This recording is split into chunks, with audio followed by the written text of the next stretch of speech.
નમસ્કાર મિત્રો, તમારું સ્વાગત છે મારી આ યુટ્યુબ ચેનલમાં। મિત્રો, તમારી જાણકારી માટે થઈને અને હેલ્થ ટિપ્સ માટે થઈને આ વિડીયો હું લઈને આવ્યો છું। હું છું તમારો મોજીલો પ્યારો મિત્ર પ્રેમી દીવાનો દેશી ગોમરાનો સોરો।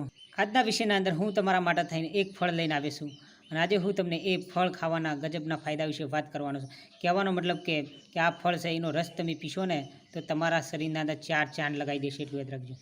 પહેલી તો એક વાત કરેલું કે તમારા પેટના અંદર જો ખરાબી રહેતી હોય, તમારું પાચન તંત્ર એટલે કે ડાયજેશન સિસ્ટમ ખરાબ થઈ ચૂકેલું હોય અને તમને જો ગેસ રહેતો હોય, અપચો રહેતો હોય, એસિડિટી રહેતી હોય, કબજિયાત રહેતો હોય, જેવી સમીક્ષા રહેતી હોય ને એ તમારે જો મટાડવી હોય ને તો આ દેશી ઉપાય છે પાવરફુલ છે, એટલું યાદ રાખજો।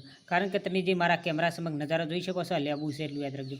કારણ કે આખા વર્લ્ડના અંદર, આખા વિશ્વના અંદર લેબુનો ઉપયોગ થાય છે, એટલું યાદ રાખજો। અને લેબુ છે ને ગુણોનો ભંડાર છે, એટલું યાદ રાખજો। દરેક રોગોની દવા છે। ઘરના અંદર જો લેબુ પડ્યું હોય, ફ્રીજના અંદર કે ગમે તે જગ્યાએ જો કંઈક તકલીફ થાય તો તરત જો તમે લેબુનો ઉપયોગ કરો ને તો તરત જ આરામ મળી જાય છે।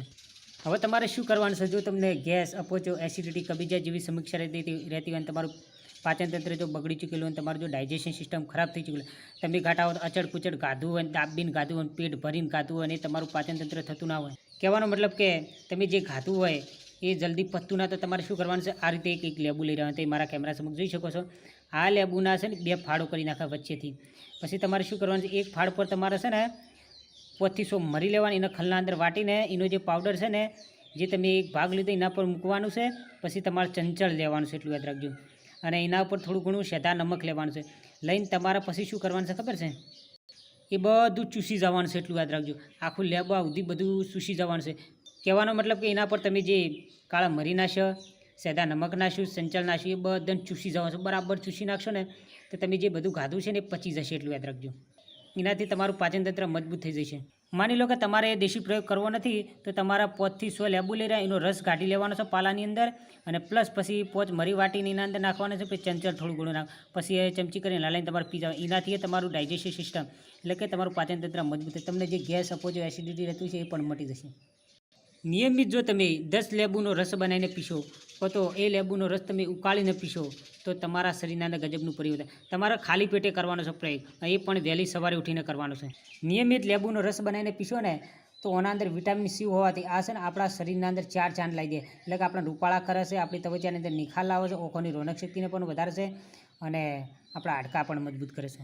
નિયમિત લેબુનો રસ બનાવીને પીશો ને તો આ છે ને વજન ઉતારે છે, એટલે કે પેટની ચરબીને પણ ગાળે, બ્લડ પ્રેશરને પણ ઓછું કરે છે અને જે આપણા શરૂઆતના અંદર આપણા શરીરના અંદર જે કેન્સર કોષો અને કેન્સર કોષોનો નાશ કરે છે, એટલે કે કેન્સરને મટાડવા માટે સક્ષમ છે લેબુ। જો તમે રોગ પ્રતિકારક શક્તિ વધારવા માગતા હોય, એનર્જી વધારવા માગતા હોય, પાવર શક્તિ વધારવા માગતા હોય તો આ કાફી છે લેબુ, એટલું યાદ રાખજો। તમારે કશું કરવાનું નથી, એવું કરવાનું છે ખબર? લેબુનો રસ બનાવીને પીવાનું છે, એટલું યાદ રાખજો। જો તમારા શરીરની અંદરની જે ગંદકી સાફ કરવી હોય અને પેટને એકદમ સાફ કરવું હોય, રિફ્રેશ કરવું હોય તો લેબુનો રસ છે ને ખૂબ રામબાણ છે, એટલું યાદ રાખજો। તમે જો ગરમ લેબુવાળું પાણી પીશો નિયમિત તો તમારું પેટ તો સાફ તો થવાનું પ્લસ તમારા શરીરના અંદર જે A to Z પ્રકારના દુખાવા રહેતા છે એ A to Z પ્રકારના દુખાવા પણ મટી જશે। તમારે જો મોજમાં રહેવું હોય ને તો નિયમિત તમે જો 1 લેબુનું રસ બનાવીને પીશો તો 1 લેબુ તમે ચૂસી જશો, મેં તમને જે પ્રયોગ કર્યો એ રીતે ચૂસી જશો તો તમારા આખા દાડાની અંદર હેરાન નહીં થવું પડે, એટલું યાદ રાખજો। લગાતાર તમે 15 દાડા સુધી આ પ્રયોગ કરશો ને તો કોઈ કાળે તમારે આ પ્રયોગ કરવાની જરૂર નહીં પડે અને તમે જે ખાશો ને તમારા શરીરને મળી જશે, ફટાફટ પાચન તંત્ર મજબૂત થઈ જાય। આ લેબુ છે લીવરને એકદમ મજબૂત કરે છે, એટલું યાદ રાખજો। અને રોગ પ્રતિકારક શક્તિ એટલી બધી વધારી દેશે કે આપણા શરીરના અંદર કોઈ આતંકવાદી, કોઈ વાયરસ પણ આવી શકતો નથી। તમને ખબર તો પડી જશે કે આ લેબુ છે અનેક રોગોની દવા છે, એટલું યાદ રાખજો। મૂલે મળે એટલું હાલ બજારની અંદર એનો ભાવ છે। તમને ખબર છે કે ઊંઝામાં કાંઈ ગોમ આવ્યું છે? કયું ગોમ આવ્યું છે? કોહડા કરીને કોઈ ગોમ છે, એ ગોમ છે ને આખું લેબુનું ગોમ છે, એટલે એ જગ્યાએ તો બધી લેબુડીઓ છે ને એ તો બધા લેબુ પાકી છે, એટલું યાદ રાખજો। એ કઈ ગોમ છે મને તમે કોમેન્ટના અંદર કહેજો, કારણ કે મને એવું લાગે કોહડા ગોમ છે, એ લેબુનો અડ્ડો કહેવામાં આવે છે, એટલું યાદ રાખજો। આમ તો લેબુ તો દરેક જગ્યાએ હોય છે પણ મેન એ વધારે પાકી છે।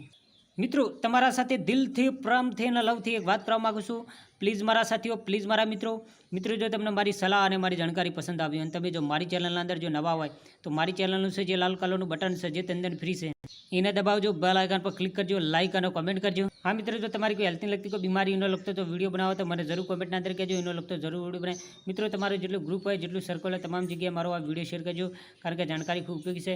મિત્રો આવજો, bye bye, C you, Tata.